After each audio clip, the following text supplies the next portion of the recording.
and then whatever learnings we have gained over the years, we are surely here to part with it. Okay. I don't say I'm an authority, but I know something about customs. And whatever little I know, here I'm going to share with my friends. Good evening, friends, and a happy Shivaratri to everyone. The issue which I'm going to talk about is on classification of goods imported into India for the purpose of levying customs duty. Yesterday, my colleague Manish must have briefed you of various aspects of the customs law associated with the foreign trade policy, etc. Okay. Today, we are going to discuss about the classification, which is an important function in levying customs duty. Okay. Am I audible? Okay. Yes, sir. Yes, sir. Okay. Okay. The classification of goods, uh, before getting into classification, you all as a CA have some familiarity with the statutes. Even in your own profession, you will be faced with the classification, whether a particular expenses is to be treated as a revenue expenditure or capital expenditure, whether it's a fixed expense or variable expense, whether it is operating expense, non-operating expense. Okay. The same way, when we deal with the customs on classification, okay, we have a set of principles based on which the classification is to be determined. Okay. Yesterday, Manish must have mentioned about charging section for the customs, namely section 12 of the Customs Act, okay, which will say if the goods are imported in India, they are liable to duty on the value at the rates mentioned in the Customs Tariff Act. Okay. And if you look at section 2 of the Customs Tariff Act, it will say the duty rate will be as per the rate mentioned in the schedule. So we have a Customs Act which relates to charging of duty on imported goods or exported goods. We have Customs Tariff Act mentioning the rate of custom duty. The Tariff Act has two schedules. One is Schedule 1 and the other one is Schedule 2. Schedule 1 pertains to import goods. Schedule 2 pertains to export goods. Not many commodities attract custom duty on exports. Therefore, we can leave aside the Schedule 2. For the moment, we are going to discuss on classification of the goods under the import schedule. Okay. The way the Customs Tariff Act 1975 with the Schedule 1 as it stands today, it is based on HSN. Okay. The HSN has been in vogue for many decades. Okay. In India, we have started adapting HSN based tariff from 1986. In fact, there have been committees set up by the finance ministry to look into the aspect of classification to avoid dispute on classification. Customs was pre 86, customs was familiar with HSN based classification. At the time, it was known as BTN classification. Therefore, in 86, government thought that we will base the excise tariff and the customs tariff based on HSN based classification. Accordingly, we have been continuing our customs tariff and the excise tariff based on HSN. The HSN was framed by World Customs Organization. It was known as Customs Cooperation Council, Brussels. Our tariff is, as I said, based on HSN. Okay. Uh, Manish, can we go to the next slide?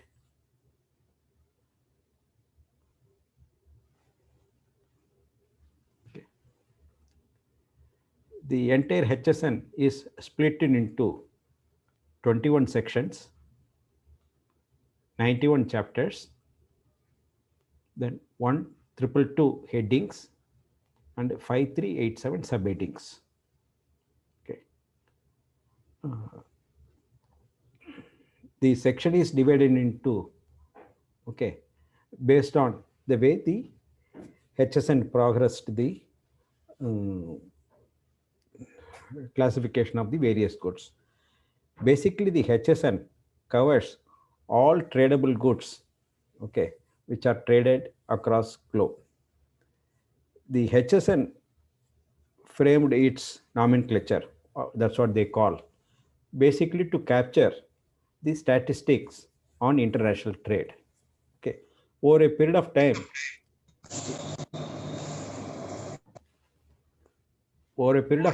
it was so scientifically developed that more than 200 countries who are all members of the WCO have adopted the HSN based tariff, either for levying import duty or for levying local duty or as a measure of charging freight or use it for quantity restrictions or for grant of licenses, etc. But the primary use of the HSN based tariff is to levy duties on goods imported into that particular country or for local levies. Okay. If we go to previous slide, Manish, there are 21 sections, okay, and there are 97 chapters, okay, and then 97 chapters have total 1222 headings. This is at 4-digit level. Okay. Then what we have under this heading is subheadings, which is at 6-digit level. So we have about 5,387 subheadings in HSN. As far as India is concerned, till 2003, we had 6-digit customs tariff for classification of the goods. Then from 2003 onwards, we have got 8-digit customs tariff. Okay. So the 8-digit item, we call it as tariff item. Okay. Some of the countries have tariff items up to 10 digits. Okay. We will have the relevance of each of these headings and the subheadings little away, okay, in a way. We'll go to next slide. Okay. If you look at the section 2 relating to vegetable products, okay, it covers chapter 6 to 14. Okay. These are all chapters dealing with vegetable products. Okay. And if you look at the structure of the section or the HSN as a whole, okay, they will start with the live trees here, okay, and then talk about products made from vegetable products, and thereafter further industrial products. For example, live trees are covered in chapter 6. Okay. Then parts of trees are covered in 7 and 8, 9, 10. Okay. Then products made from these vegetable origin goods are covered in 11, 12, 13, 14. Okay. That is how the tariff is structured in a scientific manner. We'll go to next. Okay. When we talk about section and when we talk about chapter, each of the section and each of the chapter will have notes. Okay. The notes guide in classification of the goods. So we have a heading. Okay, we will show you the heading which will capture the commodity. There will be a subheading which will cover the specifics of the commodity. Then we will have tariff items which will be more specific. Okay. And then each of the subheading or each of the heading will have a separate line item or tariff item for others, because it is not possible to cover every commodity in a particular heading to paraphrase. Therefore, apart from specifying the commodities by name. Okay, they will have some tariff item which will always say other, which is not covered by any of the previous entries. We will show you examples of it. Okay, we were saying there are section notes, there are chapter notes, okay, which will guide in classifying the goods. Here we are showing an example of a section note, okay, which will say in this section, that is, they are talking about section 2, and section 2, as we saw in the previous slide, covered about chapter 6 to 14 or so, 12 or so. In this section, the term pellets means products which have been agglomerated either directly by compression or by addition of a binder in a proportion not exceeding 3% by weight. So it defined what a pellet is, okay, in respect of vegetable product, okay, and it says if you have a binder, then the binder should not exceed beyond 3% of the weight. Okay, if the binder exceeds beyond 3%, then that product will not come here. So this is one example of a section note which not only defines a commodity and also gives under what circumstances it can fall here, under what circumstances it cannot fall here. Such a note you will find in every section and in every chapter. Okay. We will go to the next slide, please.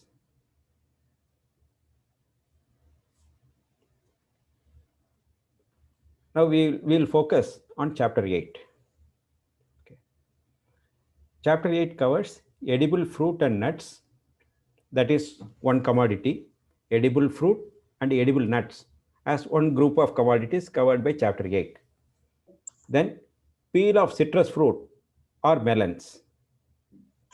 Okay. So we have seen in many of the chocolates, they have peels of citrus fruit like orange or sweet lime. Okay. These are also edible product. Okay. Therefore, those are also covered here. Then melons. Then if you look at chapter note 1 to chapter 8, it will say this chapter does not cover inedible nuts or fruits.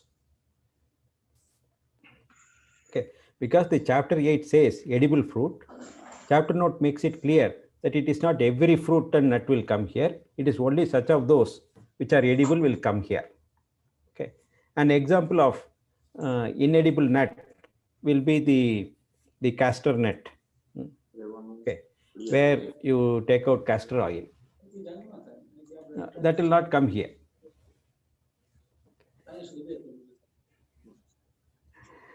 Then look at chapter note 2.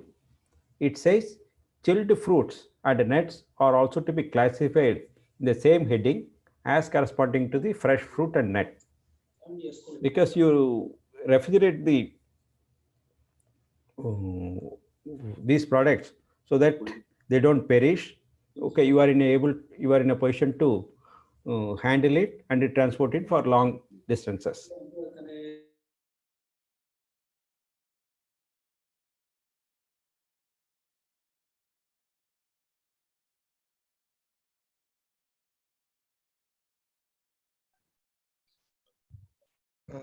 If this note is not there, what will happen is, okay, there may be a dispute that what is covered is a ready to eat food, not a chilled fruit.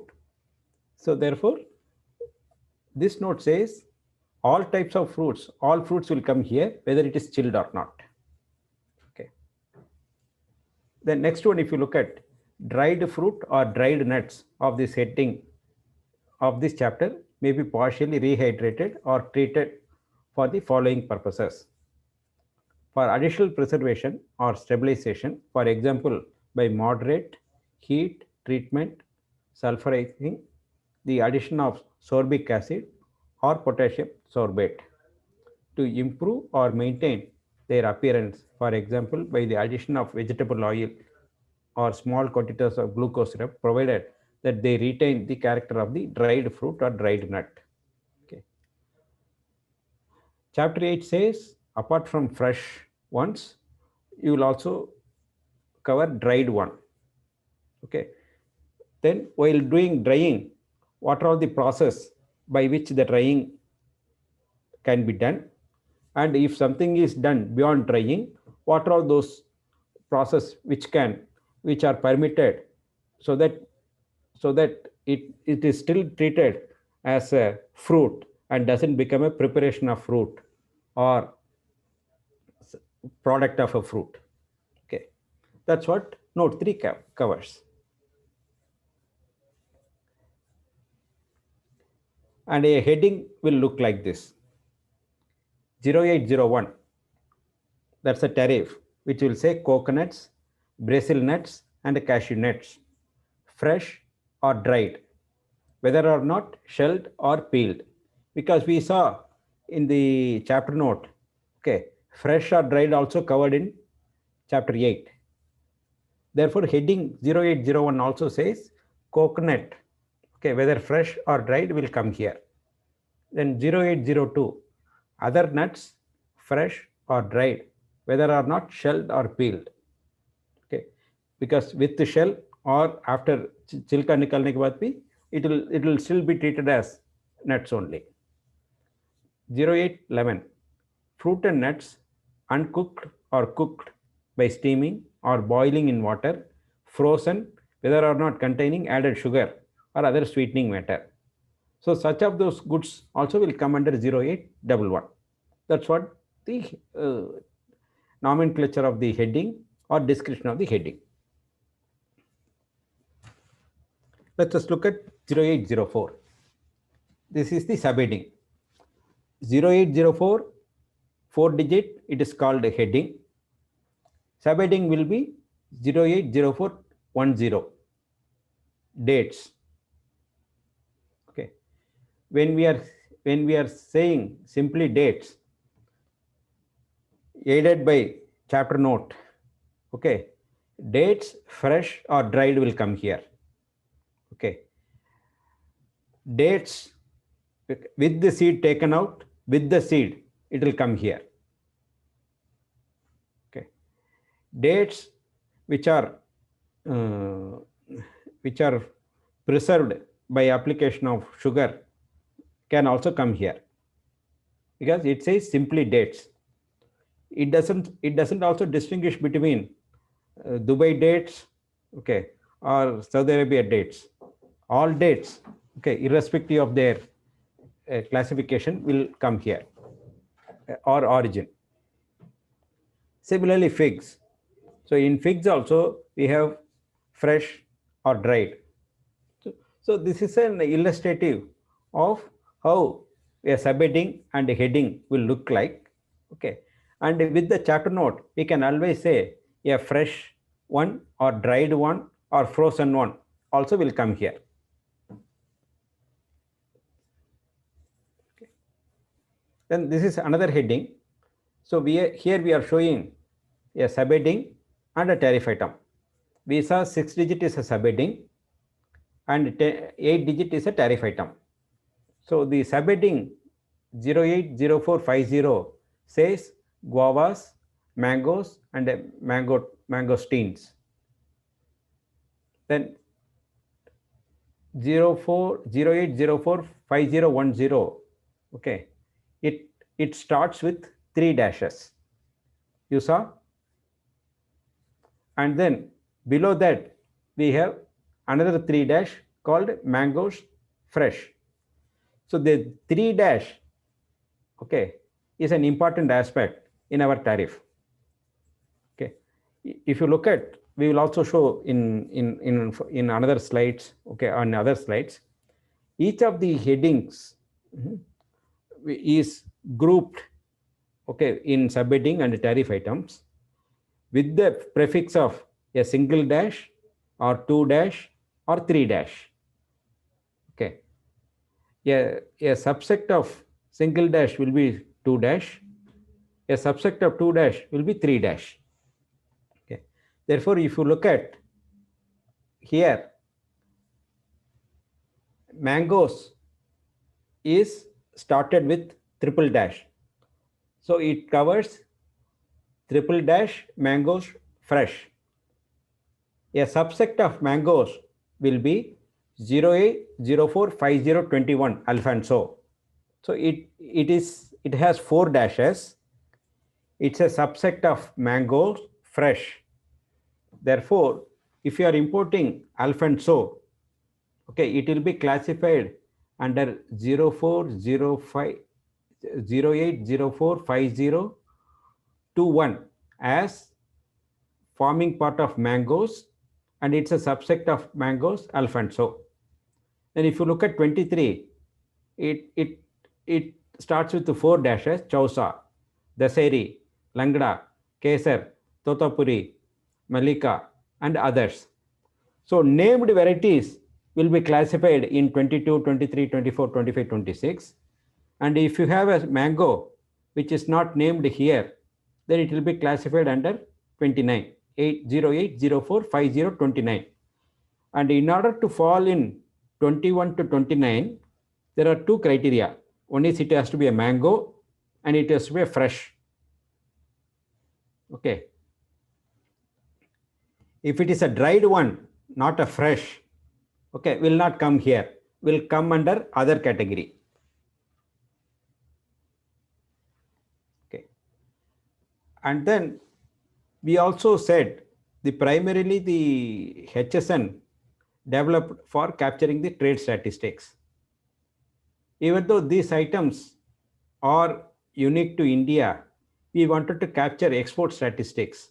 Okay, therefore they wanted to have these data to be mentioned on the shipping bill so that the Commerce Ministry will know, or Finance Ministry will know, or Agriculture Ministry will know that what is the total quantum of Alfonso mango exported out of India. Okay, this is also okay to capture the international data, trade data. Go back to previous slide. Okay. Then if you look at 08, 04, 50, 30, it says mangoes sliced or dried. The presence of 5030 itself shows that fresh will not include dried. Okay, but all of them will be under 0804 because the chapter note said a fresh as well as dried will be covered by the description of the mangoes. When mangoes are mentioned here, it will cover both dried as well as fresh. But when it comes to tariff item, it talks about fresh. Therefore, only fresh fruit alone will be covered here. Other than fresh will come under 0804 5090.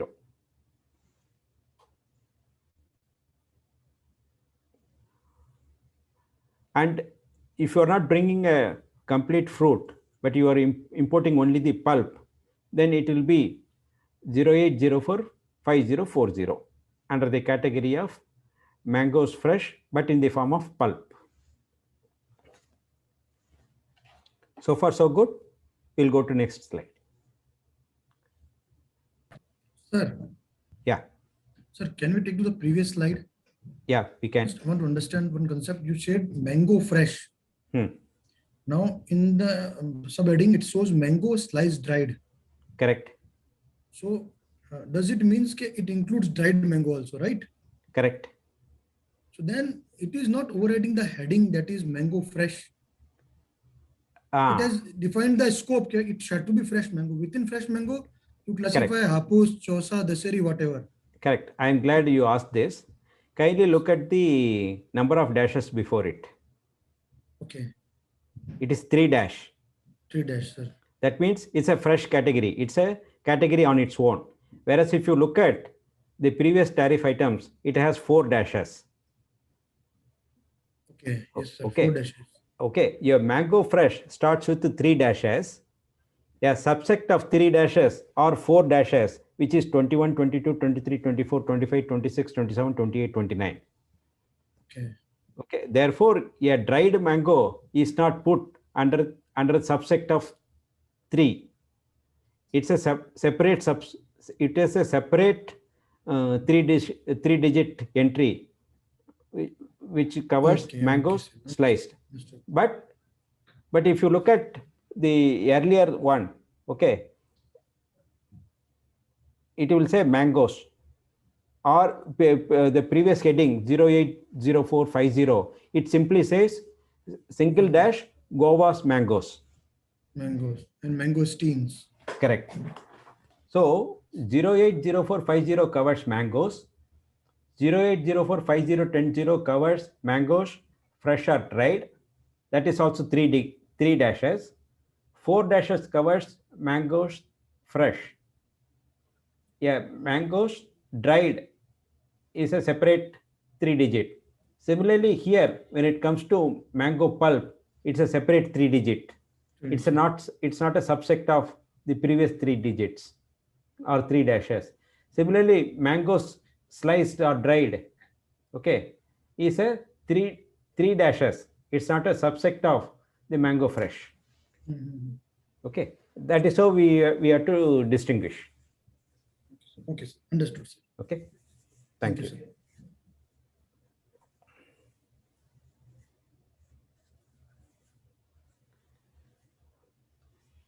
So far, we have seen headings, subheadings, and tariff items. Okay, for for determining the classification, okay, we are guided by section notes and chapter notes. We have already shown a sample of a section note.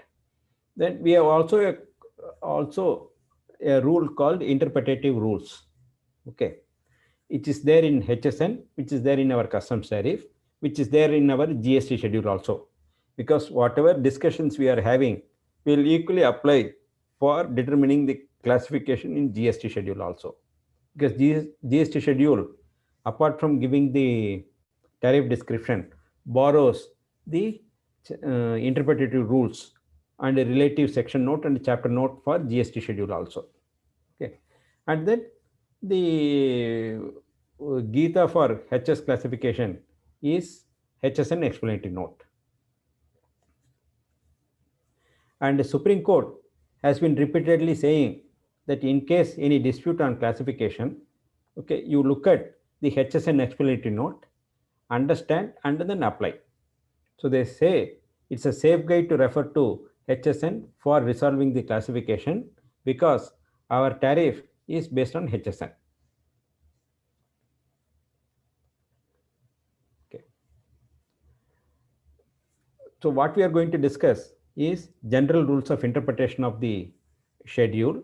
Okay, the schedule here means first schedule to the Custom Tariff Act. Okay, and then it has set of 6 rules. Okay, the rule 1 will say this: classification shall be determined according to the terms of the heading and any relative section or chapter notes, and provided such headings or notes do not otherwise require according to the following provisions. Okay, and then before that there is one prefix we have missed out in the slide. Is this? I'm going to read it out. Okay, classification of goods in this schedule shall be governed by the following principle. The titles of sections, chapters, or subchapters are provided for ease of reference only. For legal purposes, classification shall be determined according to the terms of the heading. Therefore, we have not captured it in our previous slides. Each of the headings, okay, are titled. Okay, this is a short title. Just as in our many central enactments, there will be a short title to the enactment. Similarly, each of the chapter or each of the section will have a short title to it. This portion of the rule says you don't go by what is mentioned as title to the chapter or title to the section. You go by what is described in the heading and look at the relevant section note and chapter note, determine the classification accordingly. And if you are not, then apply the interpretative rules. That's what rule 1 says. Okay, we'll go to the next slide, please. This is a classic case where rule 1 can be applied or has been applied. There is a heading called 8482 ball or roller bearings. And we have a subheading 848210 ball bearings. Okay, so if one imports a ball bearing, okay, and in accordance with the rule 1, okay, since 848210 covers ball bearings by name, okay, it will be classified here. It cannot be classified anywhere else. Okay, this is an example where rule 1 of the interpreted rules can be applied. Okay. Then we are all from, or at least I am from Madras. I am fond of Madras mixture. Okay, so we are trying to determine the classification of Madras mixture, which is famous everywhere. Okay, it is nothing but farsan. Okay, it's available in every state, in every culture. Okay. Okay. Chapter 21 says miscellaneous edible preparations. Then 2106 says food preparations not elsewhere specified or included. 2106 1000 says protein concentrate and textured protein substances. 210690 says others. Okay. The one more important aspect which I would like to point out is, okay, the chapter says miscellaneous edible preparation. Okay. And if you look at heading, it says food preparations not elsewhere specified or included. What we call such a heading is a residuary heading. Okay, it's not a specific heading because it itself says a food preparation not elsewhere specified or included in the nomenclature or in the tariff. Then such of those unclassified goods will be classified here. Then we have note 6. Tariff item 21069099 includes sweetmeats commonly known as mishtans or mitai or called by any other name. They also include products commonly known as namkeens, mixtures, bujia, chabenna, or called by any other names. Such products remain classified in these subheadings irrespective of the nature of their ingredients. Okay, yeah, mixture will consist of edible nut, okay, peanut, cashew. Okay, it will also have poha, dry fried poha. Okay, therefore a mixture of those, can it be classified as a nut or a preparation of nut in vegetable chapter, or it has to come here? Okay, this is an example where based on the supplementary note itself, okay, they being mixtures and they are being edible preparation not elsewhere specified or included in vegetable chapter, they remain classified here. Okay, because what we are bringing is not only a dried nut, okay, but also other items forming part of the whole mixture.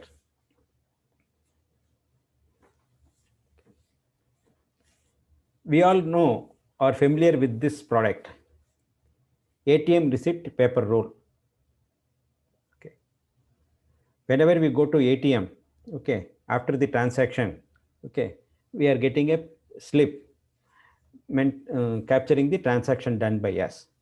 If you look at the backside of the slip, it will have printed information about the bank, branch, and there are tips.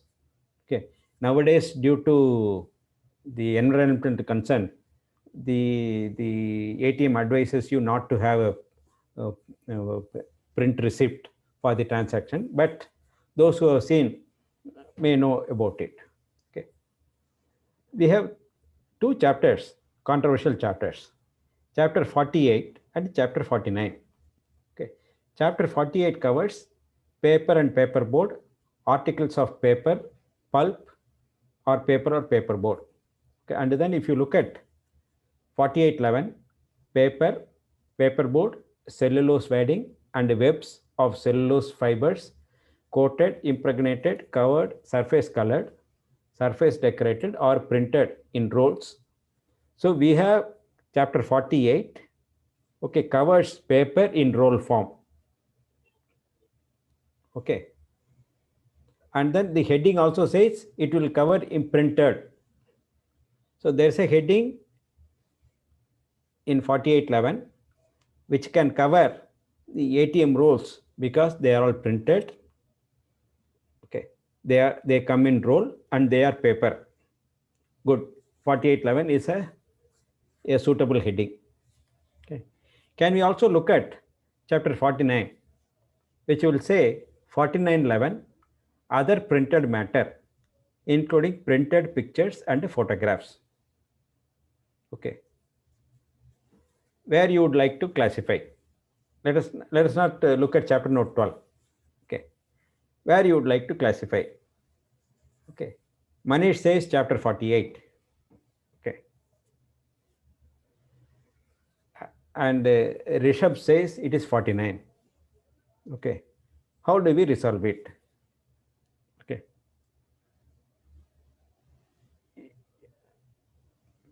We have already seen the rule 1 of the interpreted rule says, okay, you must determine the classification based on the description of the goods aided by the section note and chapter note. Okay, so let us scroll the chapter notes in chapter 48 and 49. If we do that, we will find this. Can we go to next? Yeah. There's a note in chapter 48 which says, except for the goods of heading 4814 or 4821, paper, paperboard, cellulose waddings, and articles thereof, printed with motifs, characters, or pictorial representation, which are not merely incidental to the primary use of the product, fall in chapter 49.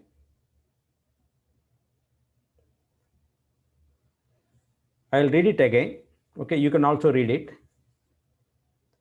Except for the goods of heading so and so, paper printed with the motifs, characters, or pictorial representation, which are not merely incidental to the primary use of the goods, fall in chapter 49. So this heading, this chapter note is found in chapter 48. Okay. What do you make out of this? It says 48 will cover printed. 4811 we saw, it will say printed paper comes there. But this note says if the printing is incidental to the primary use, then it will continue to be here. Okay, if it is not, then it will travel to 49. So we are concerned with a paper roll, okay, printed with bank's instructions, etc. backside, and front side you will have blank space where the transaction is captured. Okay, so where do we classify? Okay, anyone? Not all, anyone? Or maybe from the those who are named as co-host. Okay, can they attempt? What this makes sense? Sir, it has written that printing should not be incidental. So if printing is not important, then it will fall under 49. And printing is important, then it will fall under 48. We can connect this also with new product coming into picture also. If it's changing, that means the printing is merely incidental, then there is no manufacturing as such. Sir, for example, I'll tell you, there's a Supreme Court judgment, also other judgment, printing will not amount to manufacture. Okay. Okay, though that concept is no longer there. Okay. And then it also says incidental to the primary use. So I will give an example. Okay. you get your letterhead printed. Okay, so it's a paper which has a print on it. Okay, whether this printing is incidental to the primary use or not, because you are using the paper even with the printing for the purpose of writing, etc. Correct? But that, sir, that printing is incidental to that paper because the Incidental to the primary use of the goods. So what is the use of the goods? Paper. Paper is used for writing. Okay, so the printing of your name on the top of the sheet, okay, is merely incidental to the primary use of the goods. Yes, sir. Therefore, such of those printed paper will come under 48. It will not go to 49.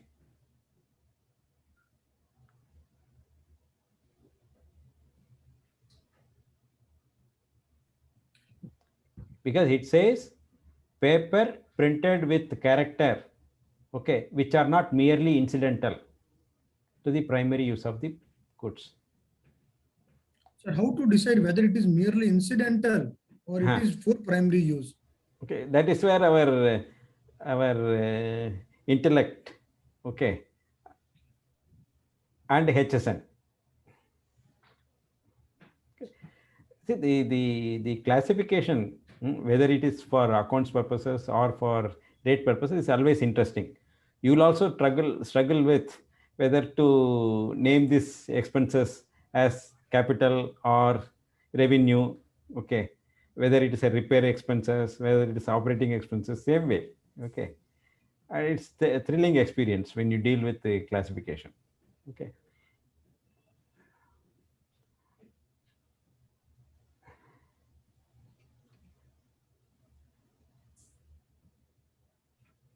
Also look at the supplementary note.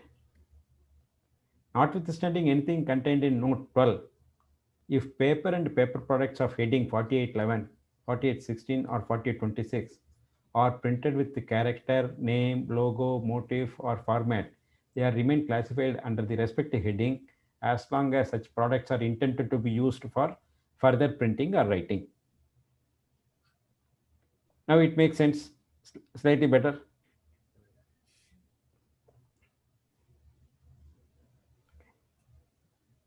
So now you tell me a ATM roll with so many prints on one side, okay, will it come under 48 or will it come under 49? Okay, you can do the homework.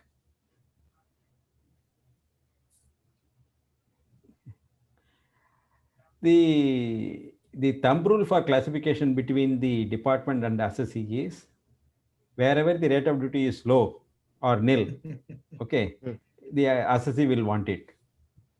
Wherever the rate of duty is more, okay, the department will want it. Department wants it. Okay. Chapter 49 attracted nil duty, excise may. Customs may always it is dutiable except for few commodities. And if chapter 48 attracted a duty, so there used to be a controversy. Okay. The mailer used to come mentioning the PIN number after you get a new credit card. Okay. Nowadays the ATM PIN is generated online, but 5 years ago, 7 years ago, okay, after you get a credit card, you will get a mailer, okay, with the PIN, okay, there are so many printing done, etc. Therefore, there used to be a controversy whether such of those products will come under 48 or come under 49. Okay, tribunal decided such of those goods will come under 49. Okay, and the ATM rolls which we discussed about, also the tribunal put it under 49, and to overcome such of those judgment, this supplementary note was introduced, which says that even after initial printing, after the printed, if you are still going to use it for writing, printing, etc., it will remain here. It will not go to 49. Okay. So ATM roll without this note would have fallen under 49. With this supplementary note, it became classifiable under 48, because even after the logo of bank, it can still be used for printing and writing. Therefore, they would come here. We'll go to next one. Okay. This is another example where, okay, what your perception can be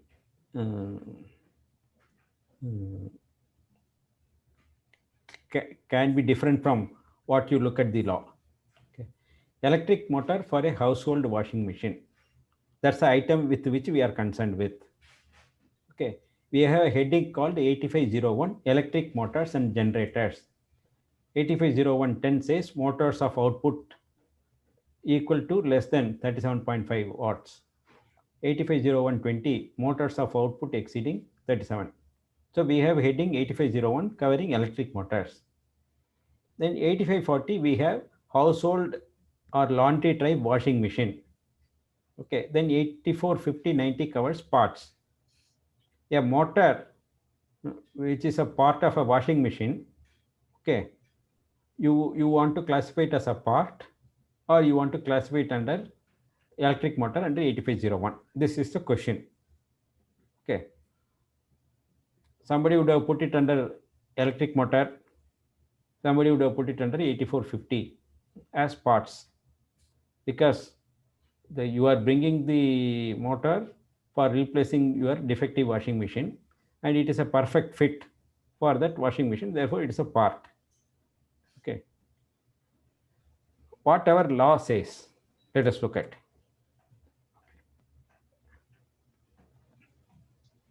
We have a section note 2 in section 16, which covers machinery chapter.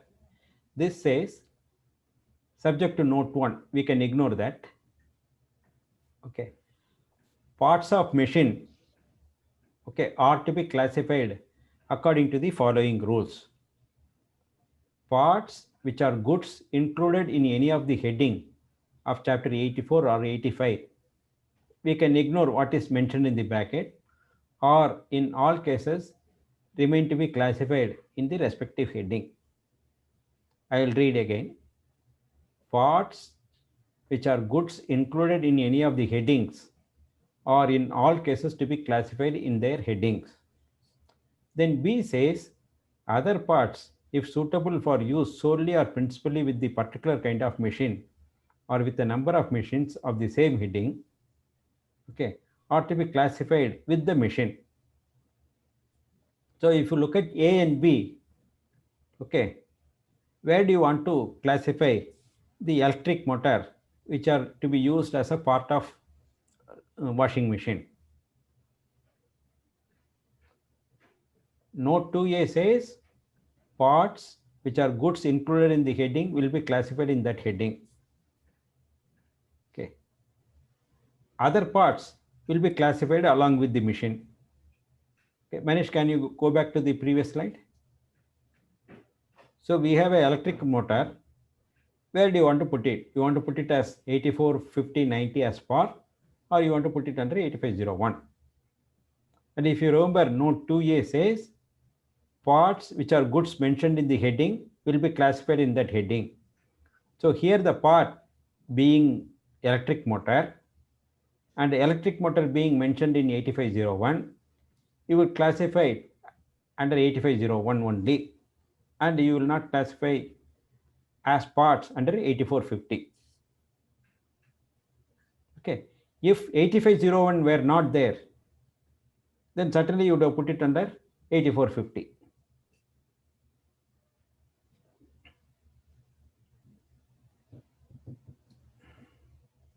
Let us look at another commodity, whether we can call it as a part or not. Bolts and nuts of steel, specially made for use as a motor vehicle. Okay. We have heading called 7318 screws, bolts, nuts, rivets, etc. of iron and steel. Then we have 8708 parts and accessories of motor vehicles of heading 8701 to 8705. Okay. So the question is clear. The product is bolt and nut for use in motor vehicle. We have two headings. One heading says 7318 screws, bolts and nuts of iron and steel. So we are concerned with iron and steel nut. Therefore, assessee want to put it under 7318 because it attracts lower duty. Department says it's a part of motor vehicle because motor vehicle attracts higher duty, so also parts. Therefore, department says these screws are specifically designed for use in a motor vehicle. Therefore, we want to put it under 8708. Okay. Let us go to next slide. We saw section note to 16 in the previous slide. Okay, and this is the section note for vehicle chapter. Okay, this says throughout this schedule, the expression parts of general use. Manish, we'll go to the next slide, then come back here. No, the next one, the parts and accessories of, that is not there. The parts and accessories of motor vehicle, that section, that note we are not put. Okay.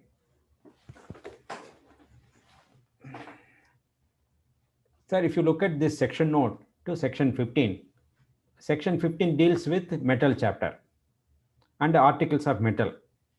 It says throughout this schedule, the expression parts of general use means articles of heading 7318. Okay. We are concerned with the bolt and nut. Bolt and nut is defined in this section note as parts of general use.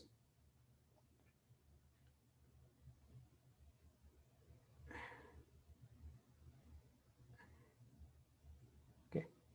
And the vehicle chapter will say parts and accessories will come here, but parts will not include parts of general use. If you look at this in chapter 73 to 76 and 78 to 82, but not including reference to parts of goods, do not include parts of general use as defined above. So parts of general use is a defined item. Parts of general use will not cover bolt, nuts, etc. Okay. And they are generally regarded as a part.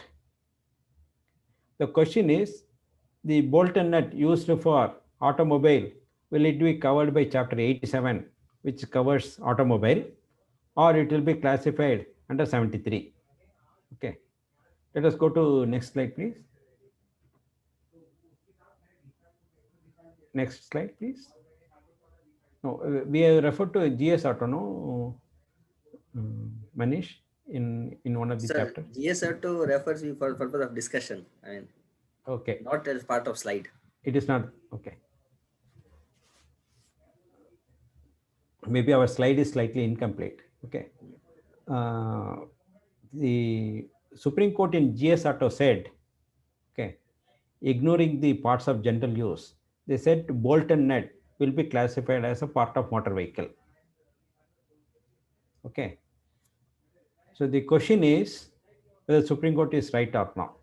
Okay. We can't criticize. Okay. Supreme Court is supreme, therefore they made a law.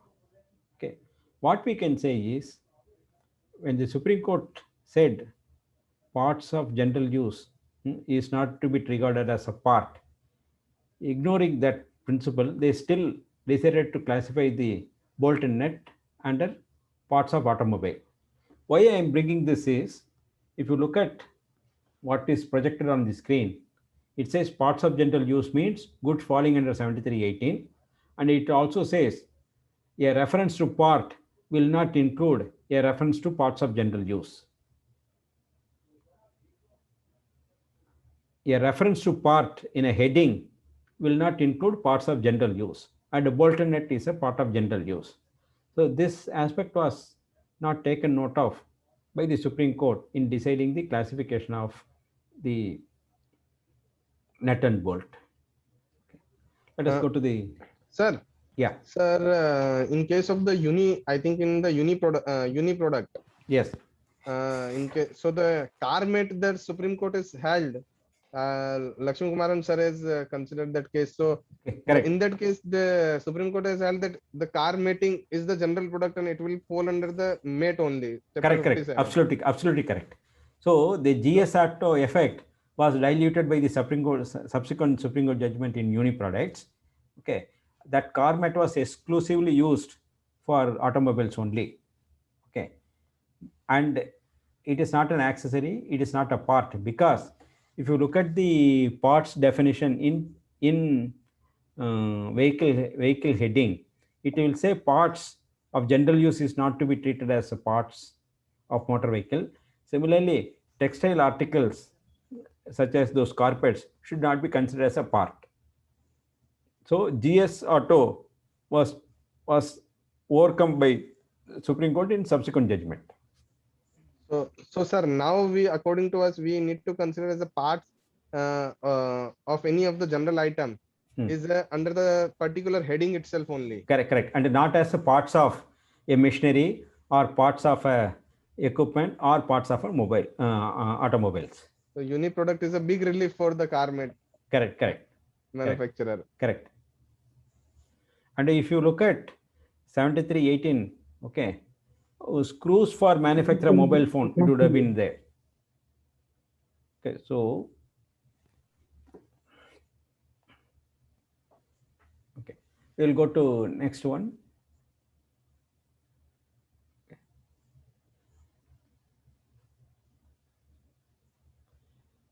These are two Supreme Court judgment which we wanted to say that Rule 1 is has primary role to play. Okay, you don't go to Rule 2A bypassing Rule 1. You don't need a decision. Rule 1 itself is enough. But for anything and everything, we need a judgment. Okay. Okay. This is another interesting rule, Rule 2A.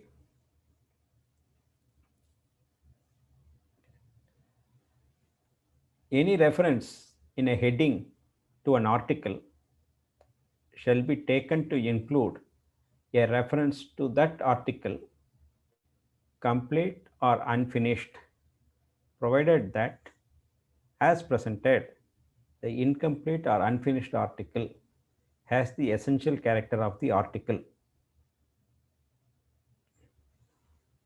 It shall also be taken to include a reference to that article, complete or finished, or falling to be classified as complete or finished by virtue of this rule, presented in unassembled or disassembled. Okay. I'll give time, 2 minutes.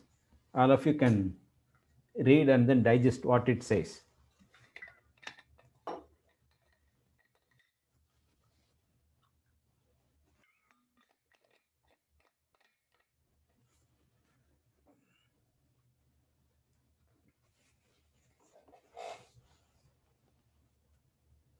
Any reference in a heading to an article shall taken to include a reference to that article, incomplete or unfinished. We will stop here for a moment. Generally, this rule will apply to machinery chapters or for furniture or articles of wood. Any reference in a heading to an article shall be taken to include a reference to an incomplete or unfinished article. Okay. Let us take the example of motor vehicle.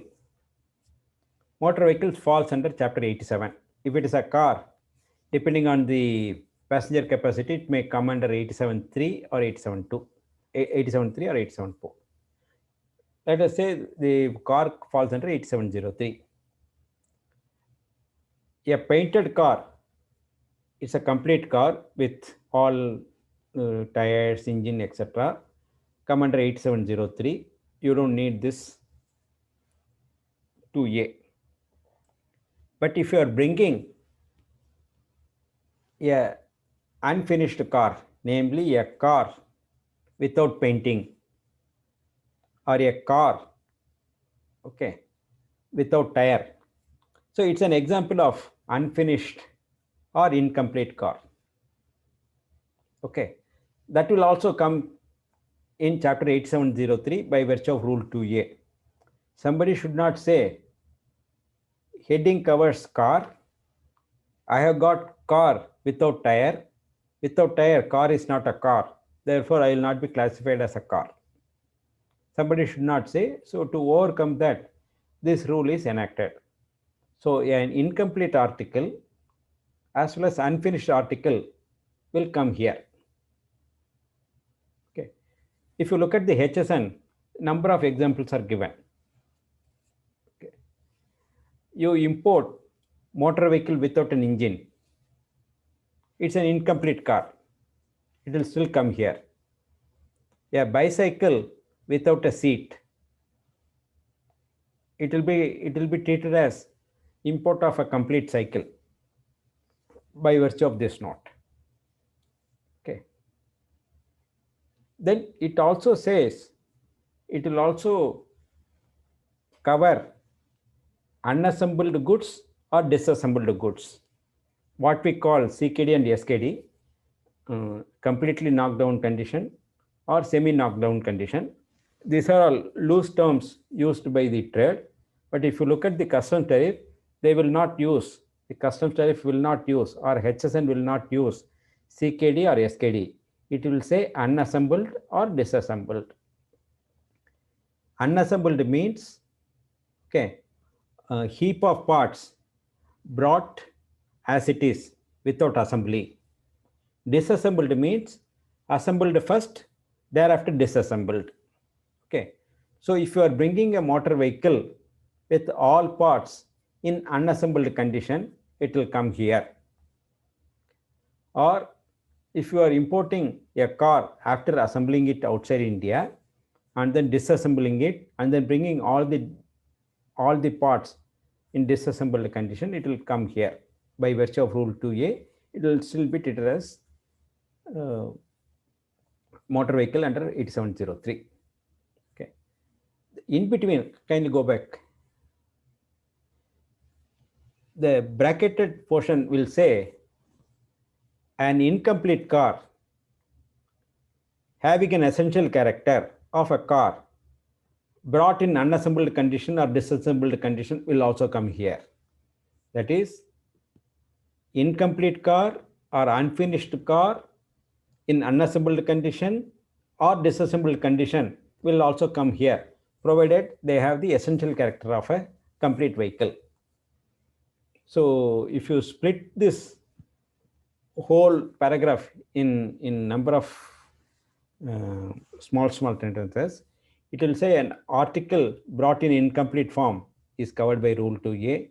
An article imported in unfinished form is covered here. An article imported in unassembled form is covered here. An article imported in disassembled form comes here. An incomplete article imported in unassembled condition. Incomplete article in unassembled condition. Unfinished article imported in unassembled condition. Unfinished article imported in disassembled condition. So many combinations. This is only to show that you don't say, I not imported a complete article, okay, or I not imported a complete finished article, therefore I will not fall under the heading 8703.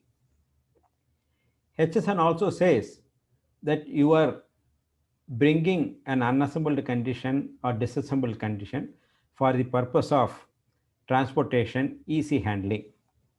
I will give an example in day-to-day life. You go to an electrical shop, okay, and then you want to buy a ceiling fan. Okay, how will you get it? He will give a motor separately. He will give you a blade separately. Okay. He will give you the rod by which the ceiling fan is hung on the ceiling. Okay. We don't say, okay, it is not a fan, because the fan is always given to you, or when the manufacturer clears the fan, ceiling fan, he always clears it in unassembled condition only, or in disassembled condition only. Okay. Therefore, you don't say what I have got is a part, not as a complete article. Okay. Similarly, if you go to a furniture shop and then you order a dining table, okay, you can't carry a dining table in assembled condition. Okay. The legs are disassembled, the body, main body is disassembled, the top plank is disassembled. Okay, you are bringing it. Such of those goods are covered by this note. Okay. Here also there are large controversies have arisen in the past, because parts attracted lower duty, complete article attracted higher duty. Department would say what you have imported is a complete article. What the assessee would use to say, I have not imported complete article, I imported only parts. Okay. Because the assessee would say, I have imported, suppose if he is wanting to import 10 dining tables, he would say, I would have imported set of 15 legs. Okay, and I imported 8 frames, and I imported 10 tabletop. Okay, therefore he would say there's a mismatch in the quantity of goods so imported by me. Therefore, you don't treat it as an unassembled import of complete dining table with in unassembled condition. So there has to be lot of controversies going on. Okay, in central excise also, all the lift companies used to face this problem, or the boiler manufacturer would face the problem, because the huge boiler, huge lift is never assembled and then cleared. They are always cleared part by part. Okay, whether it is to be classified as a part, or it is to be classified as a complete lift or complete boiler, etc. There have been controversies, but suffice to say this rule is to take care of such of those instances. Okay, let us go to next.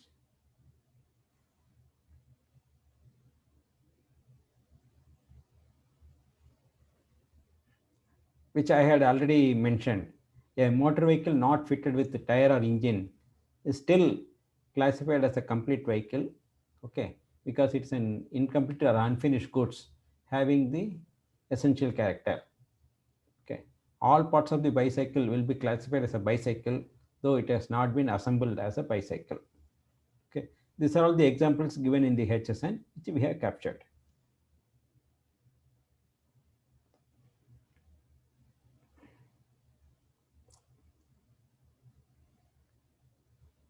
PVC doors with windows which can be used after simple assembly at site and can be put to use with minor adjustment. Whether these PVC doors or windows cleared unassembled are to be classified as a complete product. Okay, 3925-20 or 3925-90.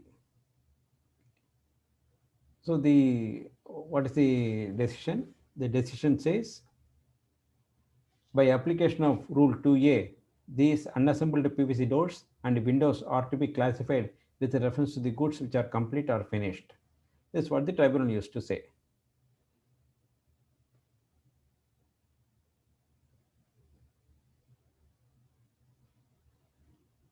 And this is a leading judgment of Supreme Court, okay, where the assessee brought number of parts for assembly into a color television.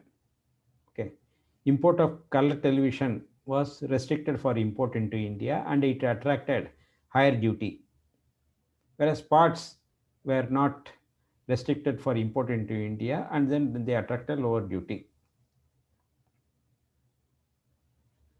Okay, and this Supreme Court proceeds on the basis you have to classify the goods in the form in which it is imported. Okay, in the form in which it is imported, it is a part. It is not a import of incomplete TV, or it's not an import of unassembled TV. Okay, and as imported, the parts did not have the essential character of the TV. Okay, on this basis, the Supreme Court said, okay, what Sony imported was a part and not complete equipment. So when we have to deal with such of those cases, we need to keep in mind the method of importing. Okay, why did he import in this manner? All those things will have relevance when we need to take up the matter if and when the disputes are uh, questioned or disputes are raised by the custom department.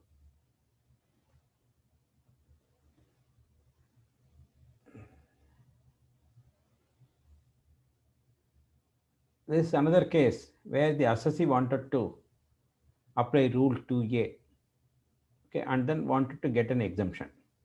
The facts are the assessee imported 12 non-computerized second-hand embroidery machine. Then he also imported 12 new Jacquard control devices reading system. Both were imported together. Okay. There's a consultative duty for computerized embroidery machine. The assessee says, by virtue of rule 2A, okay, I imported computerized embroidery machine in unassembled condition. Therefore, by virtue of rule 2A, you have to treat it as import of computerized embroidery machine. Okay. Therefore, exemption should be given. Tribunal said no. Supreme Court said no. Why? Because what he has imported is two different commodities. One is second-hand embroidery machine. Another one is new Jacquard control device. Okay. It is not a machine is disassembled and then brought, or it is not an incomplete machine, etc. Okay. Therefore, the court held rule 2A would not apply.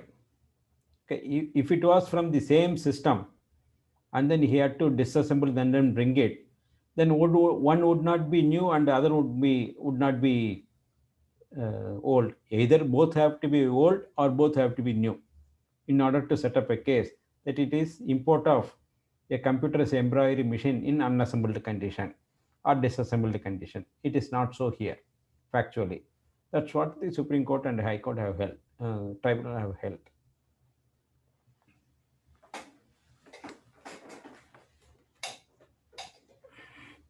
This is the reasoning given.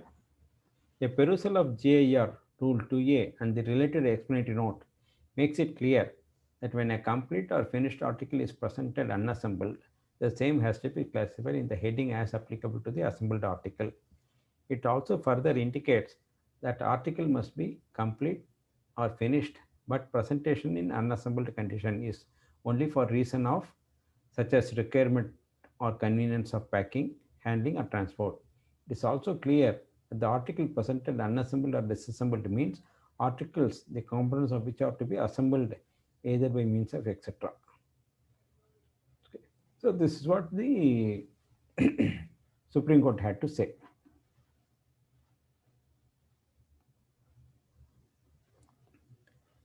Now we are concerned with the next rule. It says,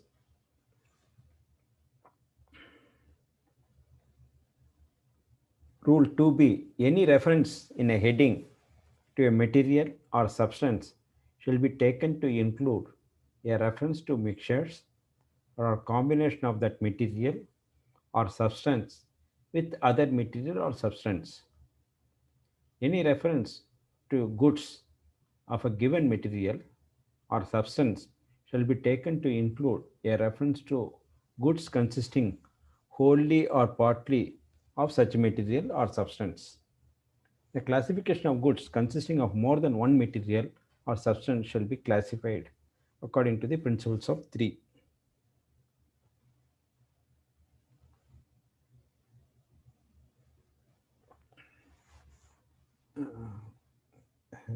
What is the time we have? 2 hours, or we are not exceeding the time, no? Or one hour? Sir, we have a 2 hour session. Okay. So I can go up to 7:30. Yes, sir. As per your convenience, sir. Okay. Anyway, my convenience, I can go on this thing, but we need to take care of the participant also, no? Okay. So I'll read this. Any reference in a heading to a material or substance shall be taken to include a reference to mixtures or combination of that material or substance with other materials or substance. So you don't say only pure product will cover. Okay. If you have a substance mixed with something else, okay, then by virtue of rule 2b, you will be classified. Okay. We will give an example. Then it is easy to understand rule 2b. Let us go to the next slide where an example is given.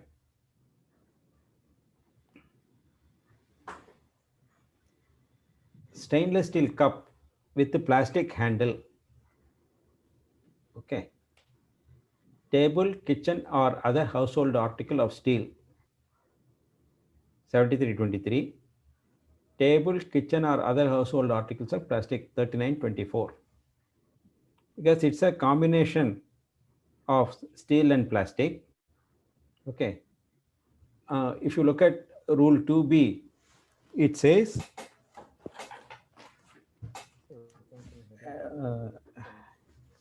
let us have the pictures.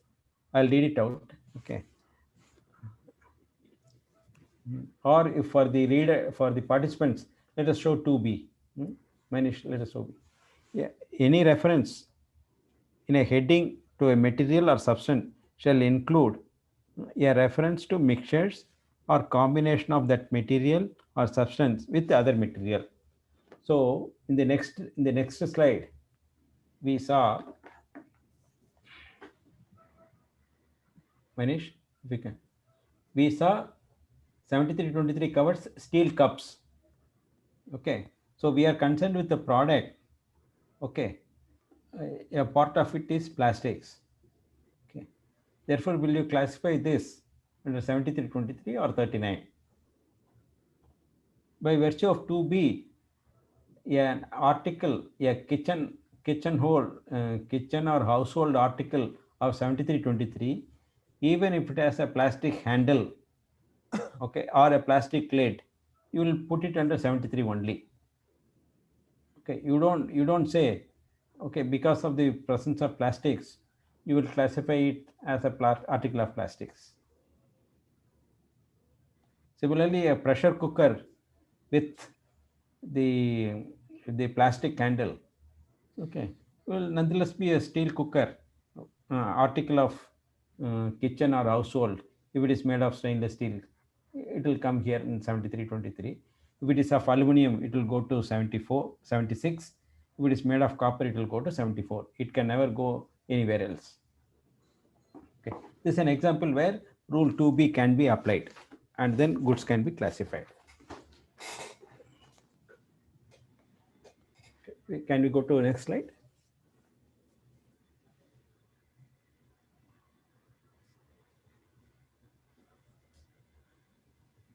Under GRI 2b, a stainless steel travel bag with a plastic handle would be classified under 7323 as a table, kitchen or other household article of steel despite the plastic handle, as it retains the character of a table, kitchen or other household article of steel mentioned in heading 7323.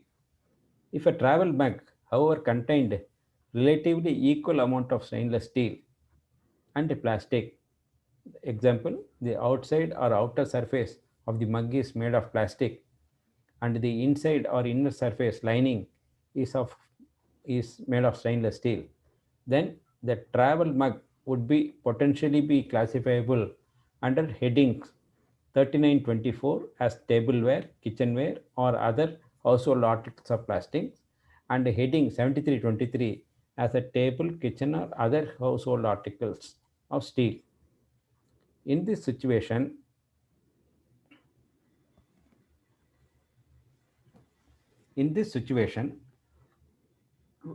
rule 2b, pursuant to rule 2b, resort would be made to JAR 3 for classification of the product.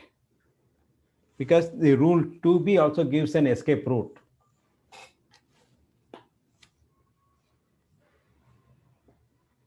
The classification of goods consisting of more than one material or substance shall be according to the principles of rule 3.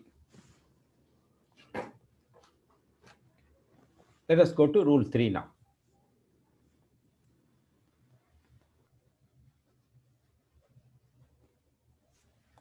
This is another example of a product where rule 2b and rule 3 was adopted. Okay, this is a case where the ready to cook food consisting of paneer and vegetables.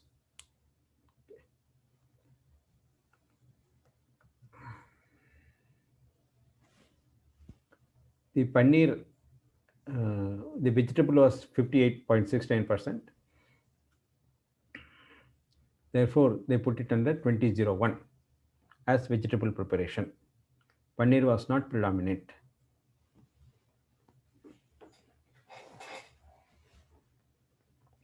We'll go to next one.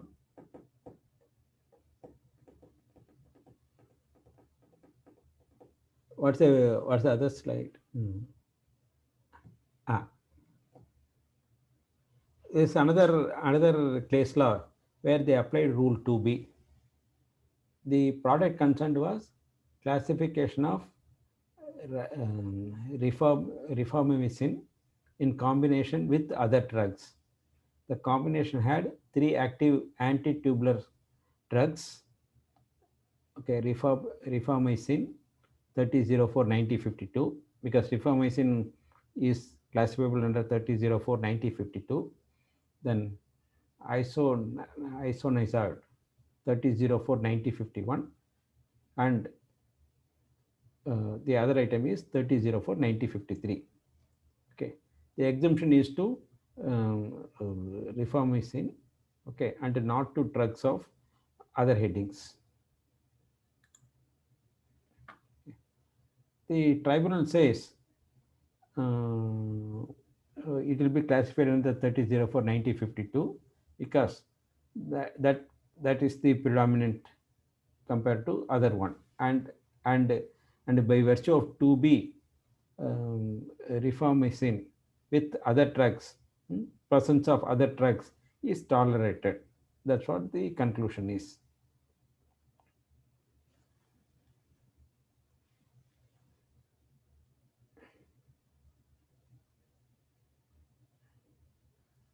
Three A says if the goods are prima facie classifiable under 2 or more headings, the headings which provides the most specific description would be preferred over headings which provide general description. Okay, that's what rule 3 says. Let us look at A. Next slide, please. This is not rule 3A is not fully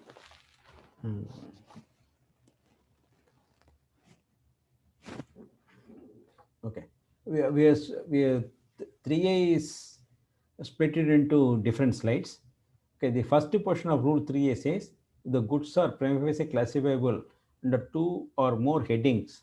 The headings which provides the most specific description would be preferred over headings which provide general description. The examples are the next slide.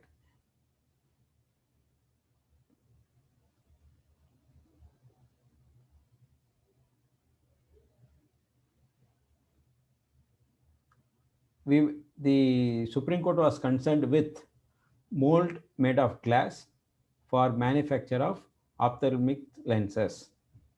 The question before the Supreme Court was whether it is classifiable under 8480 as a mold or 7015 as article of glass. Okay, chapter 8480 is a machinery chapter where molds are specifically mentioned. Okay. The Supreme Court says it is not a mold for glass article. Okay, it's an article of glass for manufacturing ophthalmic lenses. Therefore, it will be under 70.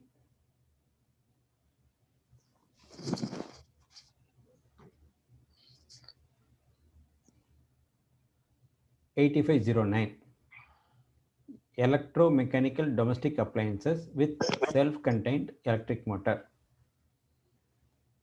8510 shavers, hair clippers, and hair removing appliances with self-contained electric motors. Okay. So the question is whether the electric razors will be classified as an 8509 as electromechanical domestic appliance or under 8510 as shavers. Okay. So heading 8510 being specific and 8509 not being so specific, okay, it would be under 8510. This is an example where 3A can be applicable. Okay, let us have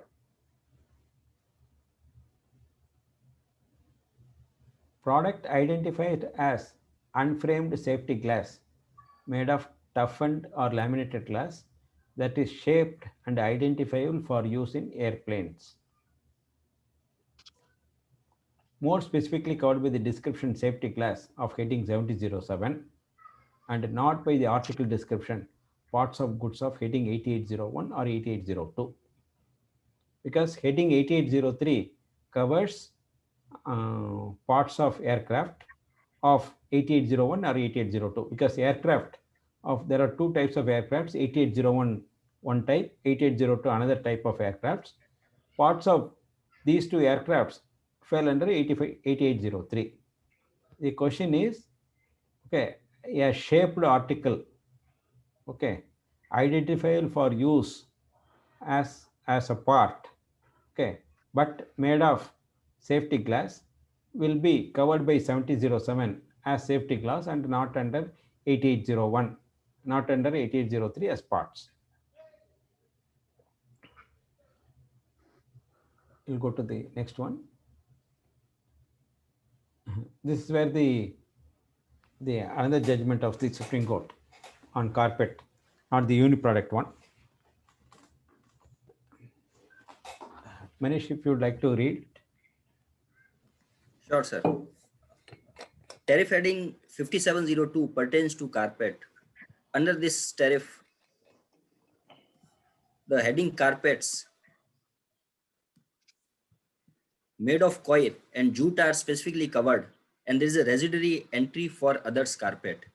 Carpet was made for three different kinds of materials such as cotton, jute, and polypropylene. What is classification? Supreme Court in the case of Champandin Industries, so-and-so citation observed that jute predominate by weight over the other textiles. Therefore, court applied Rule 3A of General Interpretation Rule and held that since jute predominate over other textiles and there was a specific entry for carpet made of jute, the carpet will be classified under specific entry for jute carpets, as specific entry would prevail over general entry. So this is an example where court have held that since carpet made of jute is a specific entry, it will prevail over other general entries, which is other carpets.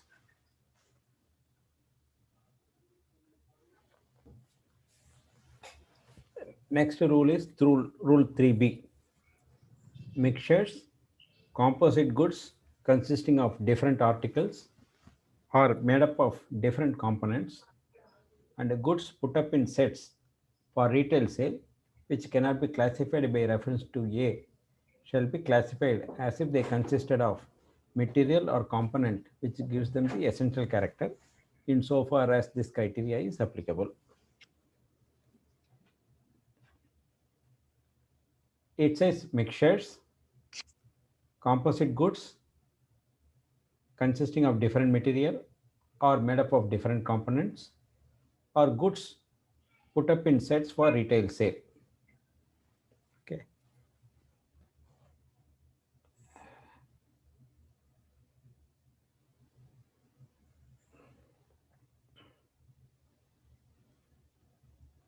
These are all the example. Mini lunch 1904, plain rice, vegetable, sambar, rasam, curd, papad. I think this typically available in Chennai, not in Ahmedabad, I suppose. Ahmedabad you will get thali, Rajasthani thali or Gujarati thali, which will have much more than the sambar and rasam. And 1904 covers. You are the Manish. You are the tariff 1904. Sure, sir. 1 minute, I'll read it. We should put the 1904 covers prepared foods.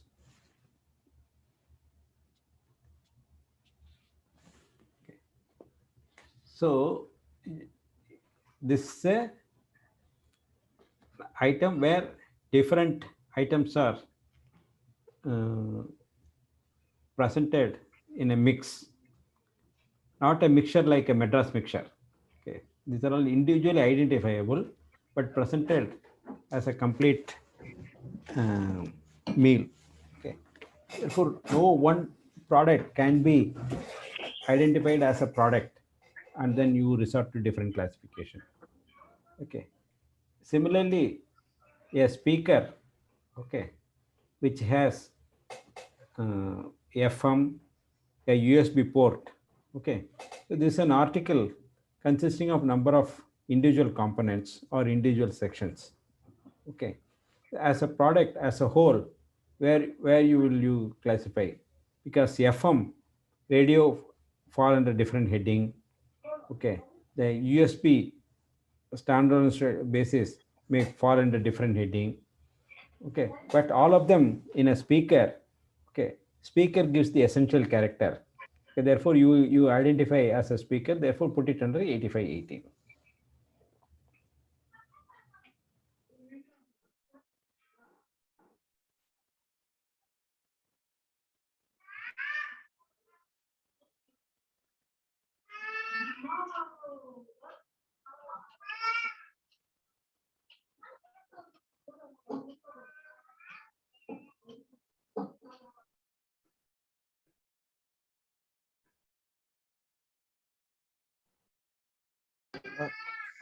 Sir, you are on. Sir, you are on mute. So kindly unmute the Okay, same. okay, sorry. Okay. We will give an example. Okay, before we touch upon this. Okay. Suppose you buy taxman book. Okay, a book is given along with a CD. Book falls under chapter 49 and the CD falls under 8523. Okay, both are presented to you. Okay, where do you want to classify? As a book or as a CD?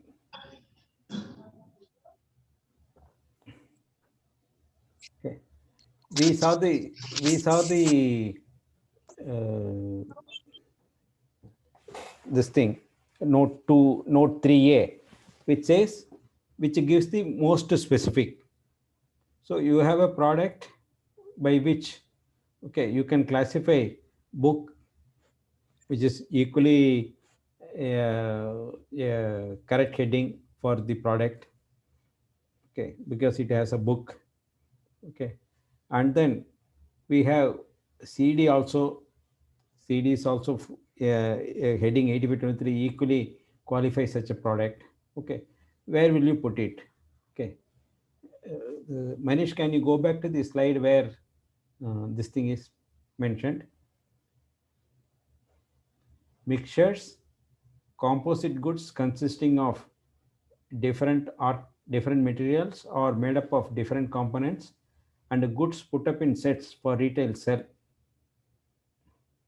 Okay, we are not mixtures, we are not composite goods, because composite goods we saw was the jug with the plastic handle. Okay, so we will be covered by this portion, goods put up in sets for retail sale. Okay, as if they consisted of a material or component which gives them the essential character. So books gives the essential character to the set consisting of book and CD. Therefore, you will prefer to put it this book as book and not as compact desk under 8523. Okay, this is what I wanted to say.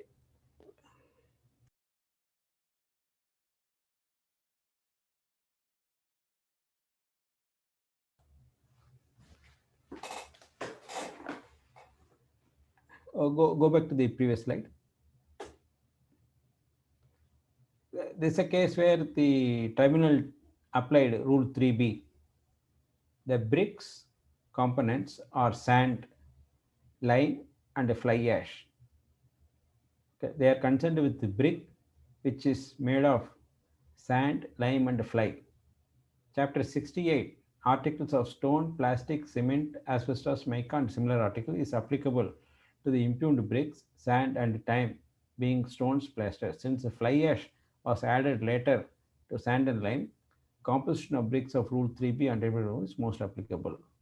From the composition of bricks, as above, fly ash being used in least quantity, essential material for impugned goods, impugned bricks remain is sand and lime. Thus, the impugned bricks, in our opinion, qualify for being classified under tariff entry 6810 precisely, 6810 9990. Tariff entry 6815 is not applicable because the above facts are sufficient to hold the impugned bricks can be manufactured without fly ash, and it is used to be earlier and not without sand and lime. We'll go to the next one.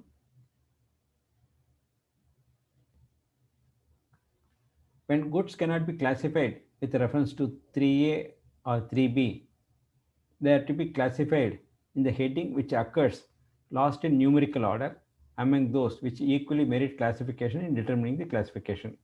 So 3C is a thumb rule classification where you can't determine the classification by virtue of Rule 3A or 3B, then result will be 3C. The last occurring in numerical order will be classified. Okay, mixtures of grain packed in individual packs for preparation of a health mix. Okay, where will you classify? It consists of wheat, barley, maize, rice, millet, and ragi, and all of them are present in equal proportion. Okay, you can't say any one gives the essential character, and a ragi falls under 1018. A whole mix will be under 1018. This is the thumb rule. A gift set which includes socks and ties, it will be classified under 6117. And similarly, a vessel for pleasure or sport, heading 8903, and a cruise ship 8901. Okay, tribunal said it will be 8903.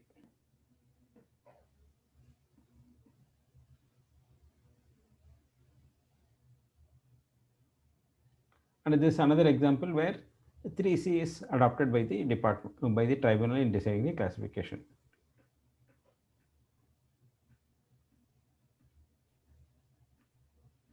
Then this rule very rarely put in action because there is no such commodity for which the classification cannot be determined by virtue of Rule 1, 2, or 3.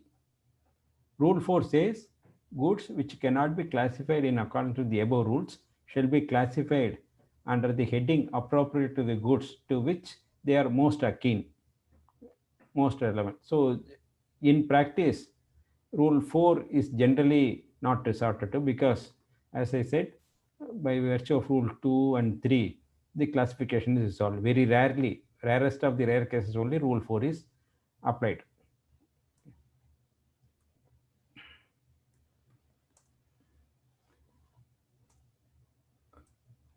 This is one important rule in determining the classification. In addition to the foregoing provisions, the following rules shall apply in respect of goods referred to therein.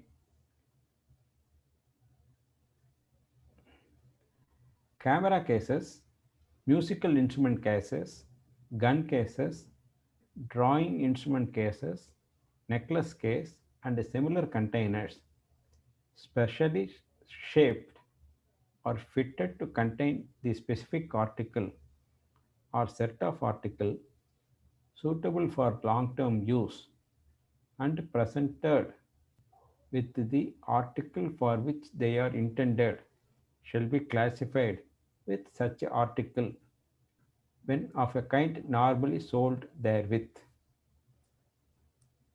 This rule does not, however, apply to containers which gives the whole the essential character.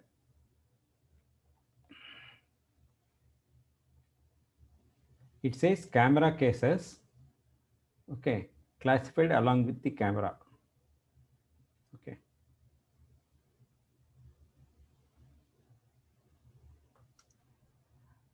Why this rule has to be enacted? Okay. You buy a perfume filled in a bottle. Okay. Can you say you are buying two commodities, bottle as a separate commodity and perfume as a separate commodity? Okay. So this rule 5 is intended to cover such of those disputes. Okay. The perfume is normally bought and sold with this packing of bottle. So bottle is used as a packing material, and that is how it is generally bought and sold.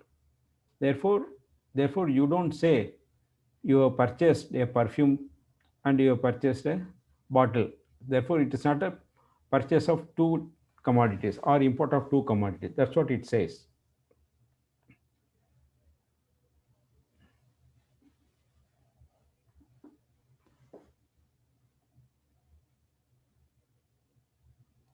(5b). Suppose, take an example of a silver box where only 5 chocolates are put and then given to Manish for making a presentation, a top class presentation yesterday. Okay. And if you have to classify, you will classify the silver case with the chocolate as chocolate, or you would classify it as a silver box. If you go back to the earlier one, okay, it says, previous slide, Manish. Okay. This rule does not, however, apply to container which gives them the essential character. So, a silver box full of chocolate, okay, you don't say chocolate gives the essential character to the box. It is the box which gives the essential character. Therefore, such of those goods, you don't classify it as a chocolate, but classify it as a silver under chapter 71. Okay. We had a dispute in the past. Okay. In those days, about 30 years, 40 years back, okay, import duty on metals attracted most, especially stainless steel. So some people imported vegetable oil, okay, packed in stainless steel drum. Okay. And then they wanted to classify them as goods of edible oil. Okay. The department said, okay, stainless steel barrel is never used in transportation of stainless in edible oil. Okay, you may use tin or mild steel drum or tin plate, okay, or you may use a wooden barrel or plastic barrel. Never ever a stainless steel is used for transporting or selling the vegetable oil. You may at home store for 1 liter or 2 liter a small stainless steel jug. Therefore, it was a case where the department said, what you imported is a stainless steel barrel, not vegetable oil. Okay, your CAMF facility, etc. So there's a classic case where Rule 5 can be adopted to say that what you have imported is a single commodity or two commodities. Okay. Similarly, if you are bringing a camera or a violin or a guitar in a specially shaped case, even then the department would not say that you imported two different articles. One is article of travel goods or leather goods under chapter 42, and a guitar, a musical instrument, because by virtue of note 5a, okay, such of those cases will be classified along with the instrument.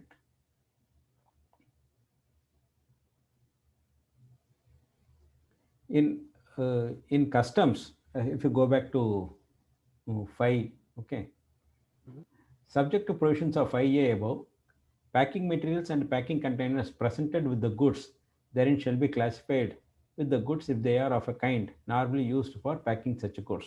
This is an example where I gave for scent bottles. However, this provision does not apply to such packing materials or packing containers as are clearly for repetitive use. Okay.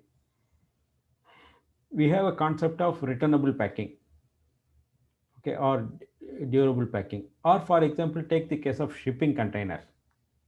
Okay, when you are bringing the goods in a shipping container, okay, you don't treat the import of shipping container as goods that also you are required to pay duty. Those are not treated as a packing material in that sense here.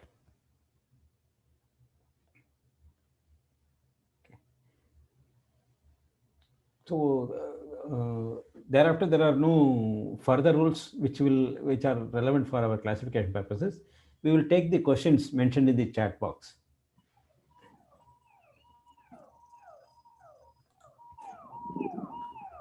Sir.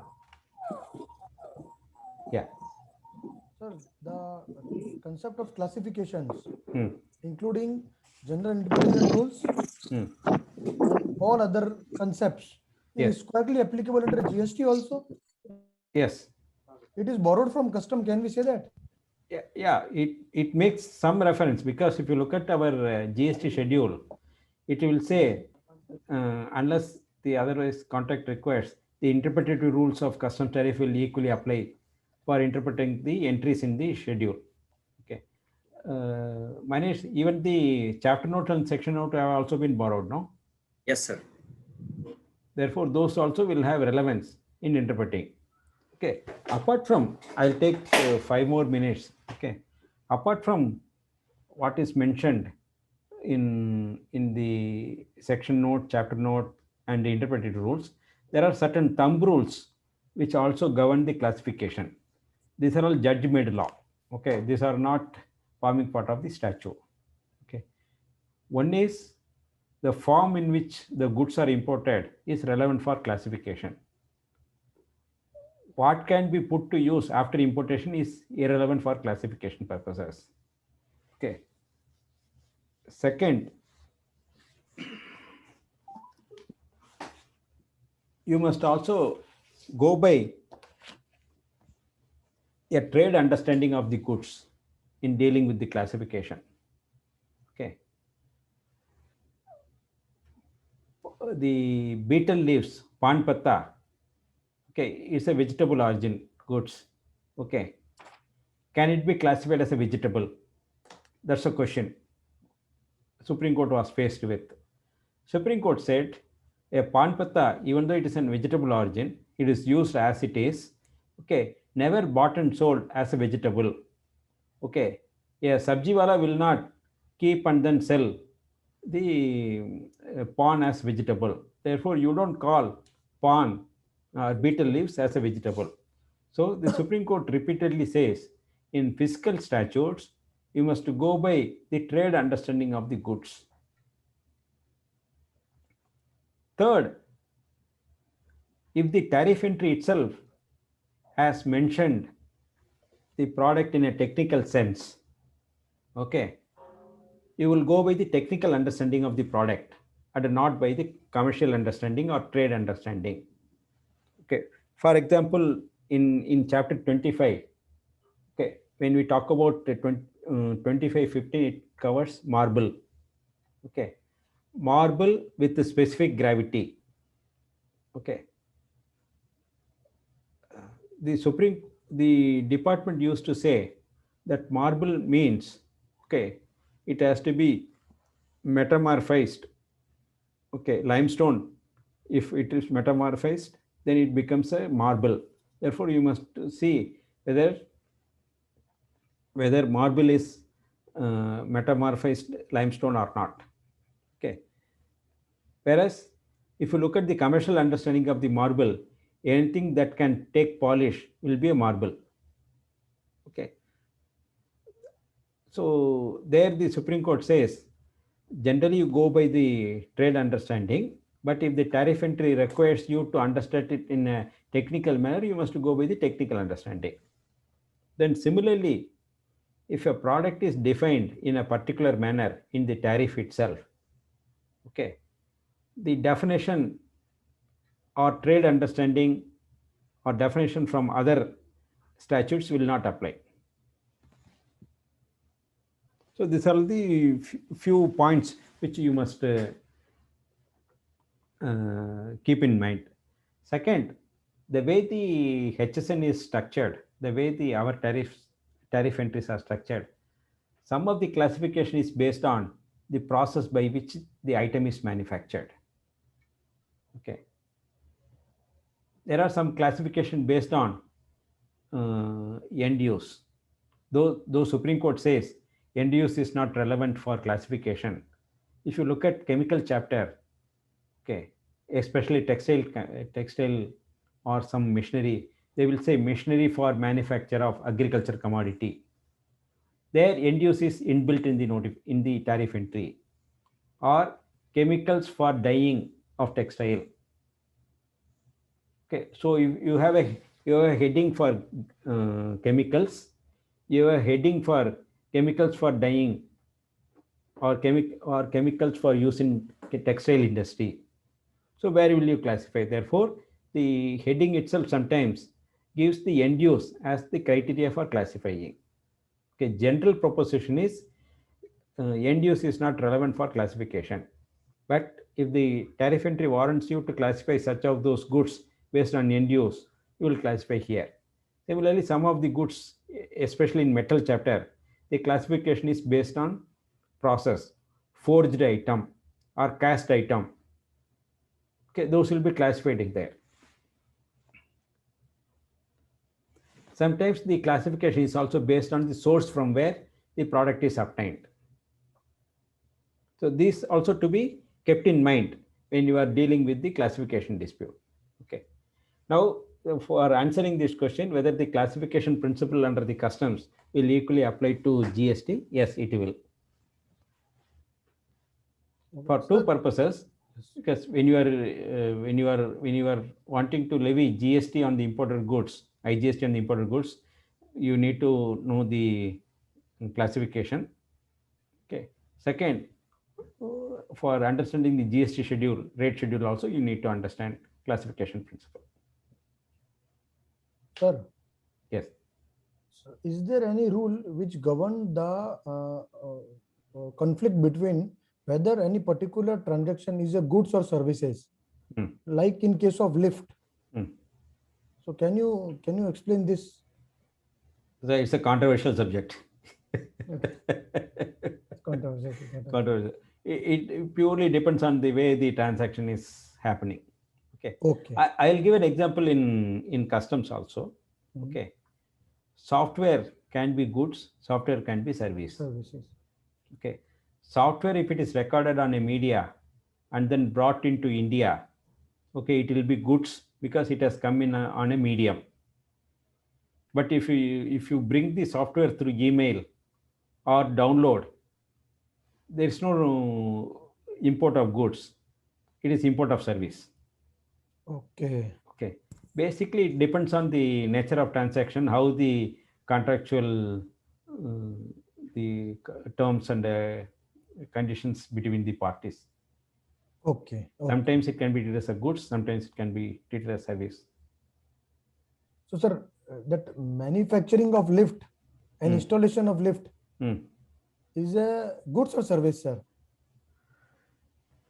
Then you are getting into which is the maximum. No, it's a composite supply, no? Composite supply, yes, sir. Because the installation is a minuscule portion in the entire transaction, isn't it? The supply of goods costs more, Yeah. and then the rendering of service is costless. Yes, yes, sir. So therefore, it will be treated as a goods only. Okay. What do you say, Manish? Yes, sir. It should be treated as a supply of goods, considering it's a composite supply. Then the ancillary question comes. Since after installation, it becomes immovable property. Therefore, the credit, etc., taken on these. Also, further problem. We are not going into that other question. So far as classification. Classification. Okay. So, Abhishek bhai, yes, sir. Let's conclude the session. Sir, I think the question the member has asked is over. So, on behalf of Ahmedabad branch of WIRC, sir, we express our sincere thanks for accepting our invite, sir. Thank you very much, sir. Thank you.